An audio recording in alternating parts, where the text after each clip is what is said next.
Hello students, welcome to biology class. So in yesterday's class that is कल के class में हम लोगों ने रिंग वॉर्म के बारे में पढ़ा था, दैट इज़ फंगल डिसीज़. तो फंगल डिसीज़ में एक ही एग्जाम्पल है, दैट इज़ रिंग वॉर्म. तो रिंग वॉर्म हम लोग देख चुके हैं कल के क्लास में. तो आज के इस क्लास में हम लोग स्टार्ट करने वाले हैं, दैट इज़ 7th सेशन. आज का 7th सेशन है. तो इस सेशन में हम लोग देखने वाले हैं हेलमिंथ डिसीज़. इसके क्या है, दो एग्जाम्पल्स है. फर्स्ट है एस्कैरिस एंड दूसरा है एलिफेंटिसिस.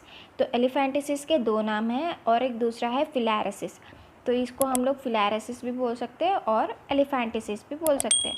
सो today we are going to start 7th session. So let's begin with this interesting topic. So let's see. Helminth disease. Here the first example is Ascaris. तो first example है Ascaris. तो Ascaris हम लोग start करने से पहले देखेंगे Ascaris का मतलब क्या होता है, what is mean by Ascaris. तो एस्कैरिस क्या है, it's an infection of the small intestine and it's an intestinal parasite of humans. तो ये क्या है, ये एक इन्फेक्शन है जो स्मॉल इंटेस्टाइन को अफेक्ट करता है. एंड ये जो एस्कैरिस होते हैं वो इंटेस्टिनल पैरासाइट होते हैं जो ह्यूमंस में आपको पाए जाते हैं. तो ये हो गया एस्कैरिस के बारे में. तो नेक्स्ट हम लोग देखेंगे pathogen. And here the pathogen is ascaris lumbricoides. तो इसका पैथोजन है एस्कैरिस ल्यूब्रिकॉइड्स. तो नेक्स्ट हम लोग देखेंगे ऑर्गन्स अफेक्टेड. तो नेक्स्ट हम लोग देखने जा रहे हैं ऑर्गन्स अफेक्टेड. तो ये एस्कैरिस कौन से ऑर्गन्स को अफेक्ट करता है ह्यूमंस बॉडी में. So let's C organs affected. And here the organs affected is affects intestine of man. तो ये एस्कैरिस क्या करती है, सबसे ज़्यादा अफेक्ट किसको होता है, स्मॉल इंटेस्टाइन ऑफ ह्यूमंस में. ह्यूमंस में जो इंटेस्टाइन प्रेजेंट रहता है, स्मॉल इंटेस्टाइन जो प्रेजेंट रहता है उसको क्या करता है, सबसे ज़्यादा अफेक्ट होता है ये एस्कैरिस का. तो ये हो गया ऑर्गन्स अफेक्टेड. नेक्स्ट हम लोग देखेंगे मोड ऑफ ट्रांसमिशन. तो ये ट्रांसमिट कैसे होता है हमारे बॉडी में. So let's see. And here the mode of transmission are transmitted by contaminated water, vegetable, fruits etcetera. तो ये ट्रांसमिट कैसे होता है, तो सबसे पहले कैसे होता है, ट्रांसमिट बाय कंटैमिनेटेड वाटर से. तो ये ट्रांसमिट कैसे होता है, कंटैमिनेटेड वाटर से. कंटैमिनेटेड क्या होता है यहाँ पे, ये जो गंदा पानी रहता है तो उसको क्या है, कंटैमिनेटेड वाटर से भी क्या होता है, जब हम लोग कंटैमिनेटेड वाटर कंज्यूम कर लेते हैं तो उसके ज़रिए भी क्या होता है, ये एस्कैरिस हमारे बॉडी में एंट्री मार देता है.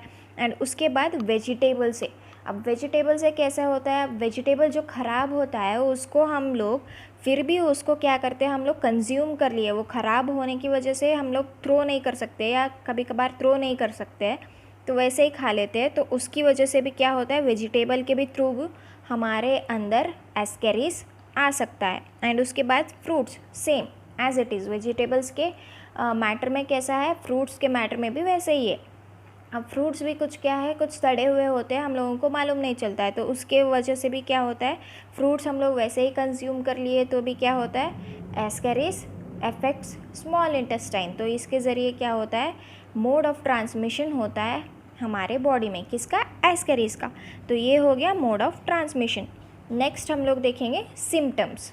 सो let's see which are those symptoms. And here the symptoms are, first is internal bleeding, second muscular pain, third fever, fourth anemia, fifth blockage of intestinal passage. These are common symptoms.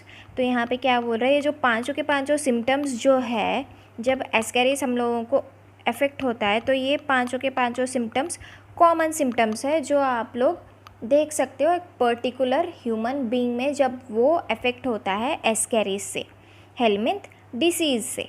तो first हम लोग देखेंगे what is mean by internal bleeding. तो internal bleeding क्या होता है, internal is nothing but inside the body.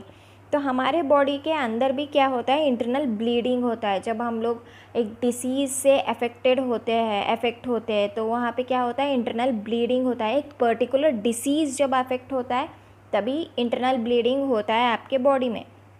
Commonly fever हुए तो इंटरनल ब्लीडिंग कुछ भी नहीं होता है। जब आप हेलमिंथ डिसीज़ से अफेक्टेड होते हो तभी क्या होता है, आपके बॉडी में एक पर्टिकुलर प्लेस में या पर्टिकुलर एरिया में इंटरनल ब्लीडिंग स्टार्ट होते रहता है, जो आप लोगों को पता नहीं चलता है। नेक्स्ट है मस्कुलर पेन। तो मस्कुलर पेन क्या होता है यहाँ पे? Muscular pain is nothing but ऐसे शोल्डर्स पेन होना, नीज़ पेन होना। मोस्टली आप लोगों को क्या मिलेगा? मस्कुलर पेन इज़ ना शोल्डर्स पेन, एक बॉडी पेन हुए जैसा, उसको हम लोग क्या बोलते हैं? मस्कुलर पेन बोलते हैं। And the third one is fever. तो फीवर कॉमन है, फीवर कौन से भी डिसीज़ में फीवर आना कंपलसरी होता है। एंड उसके बाद एनीमिया आता है। Fourth one is anaemia. तो यहाँ पे एनीमिया का मतलब होता है a condition in which the blood does not have enough healthy red blood cells, that is RBC। तो एनीमिया क्या है? एक ऐसा कंडीशन है जिसमें ब्लड के अंदर ज़्यादा से ज़्यादा हेल्दी रेड ब्लड्स आप लोगों को देखने को नहीं मिलेंगे। उसको हम लोग क्या बोलते हैं? एनीमिया बोलते हैं। अब क्या है, हमारे बॉडी में ब्लड रहता है, सबके बॉडी में ब्लड प्रेजेंट रहता है। तो कुछ ह्यूमंस में जब वो हेलमिंथ डिसीज़ से, एस्केरिस से अफेक्ट होता है तो वहाँ पे क्या होता है? Healthy red blood cells present नहीं रहते, उसको हम लोग क्या बोलते हैं? एनीमिया बोल देते हैं। तो ये हो गया एनीमिया का मतलब। नेक्स्ट है fifth one is blockage of intestinal passage. तो यहाँ पे क्या होता है? ये जो इंटेस्टिनल पैसेज जो रहता है हमारे बॉडी में, तो वो क्या होता है? ब्लॉक हो जाता है। ठीक है, वो क्या हो जाता है? ब्लॉक हो जाता है। उसको हम लोग क्या बोलते हैं? Blockage of intestinal passage. तो ये हो गया 5 symptoms, that is common symptoms है एस्केरिस की। एंड नेक्स्ट हम लोग देखेंगे फिलारिसिस और elephantiasis. So let's go to next interesting topic of this helminth disease. And here the next example is एलिफेंटिसिस और फिलारिसिस। ये हेलमिंथ डिसीज़ का सेकेंड एग्जाम्पल है। इसके 2 नाम हैं, फर्स्ट है एलिफेंटिसिस या फिलारिसिस। आपको एग्ज़ाम में पूछा जाएगा, एलिफेंटिसिस बोल के भी पूछा जाएगा क्वेश्चन, या फिलारिसिस बोल के भी पूछा जाएगा। तो आप लोग दिमाग में रख लो, फिलारिसिस एंड एलिफेंटिसिस एक ही नाम है। ओके। एंड उसके बाद सबसे पहले हम लोग इस डिसीज़ के बारे में जानने से पहले हम लोग देखेंगे एलिफेंटिसिस का मतलब क्या होता है, एलिफेंटिसिस और फिलारिसिस का मतलब क्या होता है। So here a tropical parasitic disease that affects the lymph nodes and lymph vessels. तो ये क्या है? एक ट्रॉपिकल पैरासाइटिक डिसीज़ है। एक ट्रॉपिकल मीन्स एक कॉमन टाइप का पैरासाइटिक डिसीज़ है जो अफेक्ट करता है लिम्फ नोड्स को एंड लिम्फ वेजल्स को। तो यहाँ पे लिम्फ नोड्स का मतलब क्या होता है? Lymph nodes is nothing but a small bean shaped structure that is part of the body immune system. तो यहाँ पे क्या हो रहा है, आप लोग इमेज में देख सकते हो। लिम्फ नोड्स का स्ट्रक्चर मैंने इमेज में डाल रखा है। You can see the image of lymph nodes on your screen. So lymph nodes का मतलब क्या है? ये एक स्मॉल बीन शेप्ड के स्ट्रक्चर होते हैं जो बॉडीज़ के इम्यून सिस्टम का एक पार्ट होता है। उसको हम लोग क्या बोलते हैं? लिम्फ नोड्स बोलते हैं। एंड उसके बाद लिम्फ वेजल्स भी बोल सकते हैं या लिम्फैटिक वेजल्स भी बोल सकते हैं। तो यहाँ पे लिम्फ वेजल्स का मतलब होता है these are thin walled vessels structured like blood vessels that carry lymph. तो आप लोग लिम्फ वेजल्स का भी क्या है, इमेज देख सकते हो स्क्रीन पे। तो ये क्या है? लिम्फ वेजल्स क्या है? ये एक थिन वॉल्ड वेजल्स रहते हैं। वेजल्स इज़ नथिंग बट उसको क्या है, कप शेप का, मीन्स एक राउंड शेप के वेजल्स बोल सकते हैं हम लोग, जो वॉल्ड वेजल्स स्ट्रक्चर्ड में रहते हैं like blood vessels that carry lymph. तो वो क्या करते हैं? विल्ड क्या है? थिन वॉल्ड वेजल्स प्रेजेंट रहते हैं। उनका स्ट्रक्चर क्या है? ब्लड वेजल्स के जैसे स्ट्रक्चर रहता है जो कैरी करते हैं लिम्फ को। यहाँ पे लिम्फ का मतलब होता है it's a fluid that flows through the lymphatic system. तो ये क्या है? लिम्फ का मतलब क्या होता है? ये एक फ्लूइड होता है जो फ्लो होता है एक लिम्फैटिक सिस्टम पे। आप लोग पूरा सिस्टम यहाँ पे क्या है, इमेज में देख सकते हो। तो ये हो गया लिम्फ नोड्स के बारे में। एंड लिम्फैटिक वेजल्स भी बोल सकते हो या लिम्फ वेजल्स के बारे में भी हम लोग देख चुके हैं। एंड उसके बाद हम लोग देखेंगे पैथोजिन। नेक्स्ट है pathogen. And here the pathogen is first है, इसमें 2 पैथोजेंस है, फिलारिसिस के 2 पैथोजेंस है। फर्स्ट है वॉचेरियाई बैनोक्राफ्टी एंड सेकेंड इज वॉचेरियाई मलाई। तो यहाँ पे क्या होता है, फर्स्ट वाला पैथोजन है वॉचेरियाई बैनोक्राफ्टी एक है, एंड उसके बाद सेकेंड है वॉचेरियाई मलाई। तो ये हो गया पैथोजन किसके, एलिफेंटिसिस के। तो नेक्स्ट हम लोग देखेंगे ऑर्गन्स अफेक्टेड। अब इसमें एलिफेंटिसिस में कौन से ऑर्गन्स अफेक्ट होते हैं। So let's see the organs affected. Next organs affected, and here the organs affected are first ये क्या करता है, affects lymphatic vessels of the lower limbs and second genital organs. तो ये किसको अफेक्ट करता है, lymphatic vessels of the lower limbs. तो जो लोअर लिम्स में जो लिम्पैटिक वेजल्स प्रेजेंट रहता है, लिम्पैटिक वेजल्स का क्या है मीनिंग मैं ऑलरेडी बोल चुकी हूँ आप लोगों को। तो लिम्पैटिक वेजल्स जो प्रेजेंट रहते हैं लोअर लिम्स पे, तो उसको क्या करता है, ये एलिफेंटिसिस अफेक्ट करता है। एंड उसके बाद genital organs, genital organs is nothing but sex organs, तो उसको हम लोग क्या बोलते हैं, जेनिटियल ऑर्गन्स बोलते हैं। तो ये हो गया organs affected.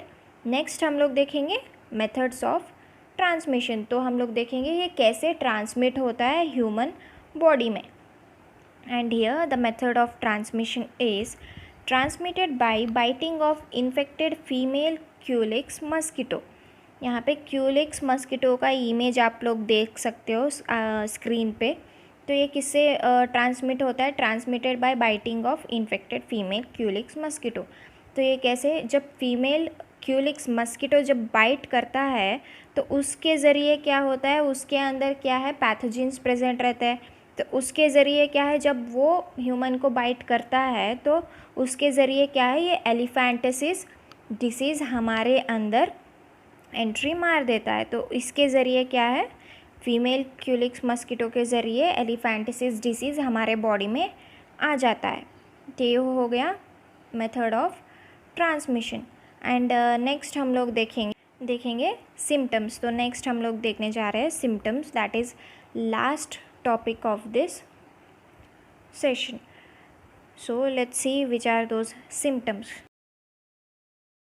And here the symptoms are chronic inflammation of the organs where they live, second, abnormal swellings of the lower limbs, third, scrotum, and the fourth, penis. These are common symptoms. तो यहाँ पे जो symptoms है तो ये क्या है, common symptoms है एलिफेंटिस के। जब आप लोग अफेक्ट होते हो एलिफेंटिसिस से और फिलारिसिस से, तो ये क्या है, ये 4 सिम्टम्स कॉमन रहते हैं जो शो ऑफ करते हैं एक ह्यूमन बॉडी में। तो ये हो गए 4 सिम्टम्स। तो यहाँ पे ये जो क्रोनिक इन्फ्लामेशन जो ऑर्गन्स के रहते हैं वो क्या करते हैं, वहाँ पे लिव करते हैं। जब वो वहाँ पे पैथोजन लिव करता है तो एबनॉर्मल स्वेलिंग्स होता है लोअर लिम्स पे। तो वो जो लोअर लिम्स जो रहते हैं, हमारे पैर जो रहते हैं, लोअर लिम्स जो रहते हैं, वो एबनॉर्मल स्वेलिंग्स हो जाते हैं। वहाँ पे क्या है, एबनॉर्मल इज नथिंग बट जो बराबर नहीं है उसको क्या है, एबनॉर्मल बोलते हैं। अब स्वेलिंग्स का क्या होता है, वहाँ पे स्वेलिंग्स का क्या है, सूज जाना। अब क्या है, एक चोट लगे तो वहाँ पे क्या होता है, स्वेलिंग हो जाता है, सूज जाता है, सूजन बोल के बोलते हैं उसको। तो हम लोग क्या होता है, इसमें भी क्या होता है, इस डिसीज़ में भी क्या होता है, एबनॉर्मल स्वेलिंग होता है लोअर लिम्ब से। एंड सेकेंड है स्कॉर्टम। तो यहाँ पे आप लोग इमेज में स्कॉर्टम देख सकते हो। तो स्कॉर्टम भी क्या है, वहाँ पे स्कॉर्टम क्या है, एक बैग लाइक स्ट्रक्चर रहता है जो पेनिस के नीचे प्रेजेंट होता है, उसको क्या बोलते हैं, स्कॉर्टम बोलते हैं। आप लोग यहाँ पे इमेज में देख सकते हो। एंड उसका भी क्या है, एबनॉर्मल स्वेलिंग होते रहता है। एंड उसके बाद लास्ट है पेनिस। तो पेनिस क्या है, यहाँ पे भी आप लोग देख सकते हो, उसका स्ट्रक्चर भी है पेनिस का भी। तो ये क्या है, कॉमन सिम्टम्स है। लोअर लिम्ब से लेके पेनिस तक क्या होता है, एबनॉर्मल स्वेलिंग होता है एलिफेंटिसिस डिसीज़ में। तो ये हो गया सिम्टम्स। सो आज हम लोग 7th सेशन में क्या करें, हेलमिंथ डिसीज़ के बारे में पढ़े हैं। इसके 2 एग्जाम्पल्स पढ़े हैं, that is first one is ascaris and the second one is elephantiasis और फिलारिसिस। तो ये हो गया 7th session. So if you have any doubts regarding this session, you can ask me without any hesitation. I'll help you with it. And next session में हम लोग पढ़ेंगे next topic में और एक इंटरेस्टिंग टॉपिक में हम लोग पढ़ेंगे. सो don't forget to subscribe my channel, hit the like button, comments, share. Thank you so much.